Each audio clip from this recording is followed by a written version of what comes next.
Mike Pence, ex-funcionário do Departamento de Estado no primeiro governo de Donald Trump, vem fazendo algumas revelações bombásticas em entrevista que ele vem prestando, em especial aos podcasts. Ele deu entrevista para o podcast do Steve Crowder, e esse podcast é de grande alcance, tem mais telespectador que muitos canais tradicionais, ou seja, tem credibilidade. E ele, mais uma vez, trouxe detalhes sobre o esquema de censura, de financiamento de ONGs pelo mundo afora, mas em especial no Brasil, com o claro objetivo de frear o avanço da direita, isso nas palavras dele, mas de uma forma muito voltada para impedir o avanço de Bolsonaro, eleição e reeleição 2022. Ocasião, conforme ele relata, foram usado a estrutura do TSE para esse intento. Olha, eu tenho observado atentamente as entrevistas desse senhor Mike Pence, e ela parece que tem um tom de realidade, parece ser real. Não é a primeira entrevista, foram várias, trazendo sempre novidades. Uma coisa que eu não consigo entender, como a imprensa brasileira se cala diante desse fato. Não dá publicidade a esse que, sem sombra de dúvidas, se for trago à luz, como ele relata, seria um dos maiores escândalos da história da nossa República. E ele mencionou até o nome do ministro Alexandre de Moraes quando esse presidia a Corte Eleitoral, o TSE. A coisa a se confirmar é perversa, é tenebrosa. Veja a entrevista do senhor Mike Pence. I know there's probably a web and a funnel, but give us the general kind of the snapshot, I guess, to start. Sure. So in 2016, Donald Trump won the U.S. presidency, and along with his rise to power, a ring of so-called populist candidates began winning elections all over the world. For example, in Europe, you had Marine Le Pen, Nigel Farage, Matteo Salvini, the Vox Party in Spain, the rise of the AfD Party in Germany. And at the time, NATO and the U.S. foreign policy establishment were worried that populism, because it's the will of the people rather than the consensus of the institutions, it's basically a nationalism versus globalism story here, was going to destroy and basically end the so-called rules-based international order.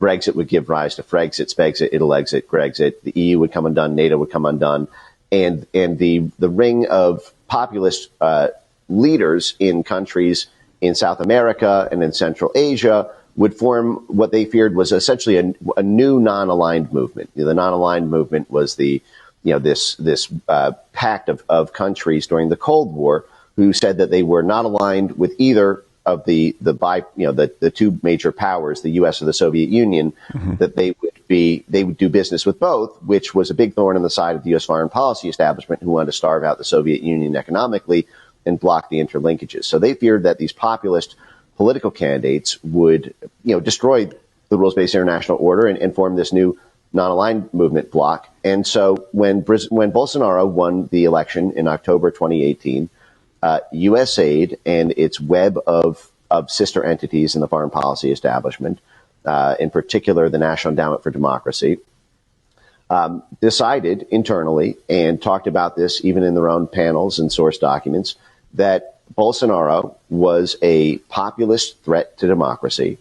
And as democracy promotion programs, USAID is and National Endowment for Democracy are, that they then had the remit to overthrow the government of Brazil in order to stop the populist attack on democracy there. And so what they did is they then flooded the zone.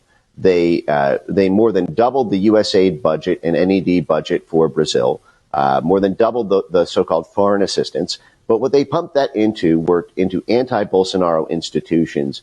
And what really activated me on this issue as someone who's centrally focused on internet censorship is that USAID and NED capacity built, meaning they funded and built all of the key institutions inside of Brazil that Brazilians think, if they don't know this backstory, are Brazilian, but are in fact on the payroll of the U.S. government in order to advocate for the passage of censorship laws and even to construct the machinations and operations of the very censorship court, the TSE. This is the subsection of the Brazilian Supreme Court that's responsible for adjudicating elections and for censoring the internet in the name of preserving the integrity of elections. Right. This is the Moraes judge. Moraes, yeah. And so they packed that court. They packed it with their judicial clerks, with their legal folks. They packed it with their disinformation flaggers. They helped form the disinformation task force at TSE. The U.S. government, USAID and NED even brought in de Moraes and as well as the head of the SDF for training on disinformation, so that they could personally micro target, and use the best American censorship techniques in order to nuke Bolsonaro from orbit. And actually, one of these U.S.-sponsored organizations got $5.7 million from the U.S. government to do this, said that Bolsonaro would have been president unless they had done this. É isso aí, minha amiga e meu amigo. É assustador, extremamente assustador. A nossa democracia foi colocada de quatro. A Constituição foi jogada no lixo. E as instituições públicas foram utilizadas como ponta de lança para promover o ódio, a vingança e ferramenta para neutralizar o adversário, aquele que pensa diferente do sistema. A coisa chega a ser nojenta a se confirmar. Para trazer luz para esses fatos, só uma CPI. É preciso uma CPI ou uma CPMI para apurar esses fatos e convocar quem tem que ser convocado, convidar quem tem que ser convidado para esclarecer melhor esses fatos. Isso é muito grave, isso é lesivo à nossa democracia.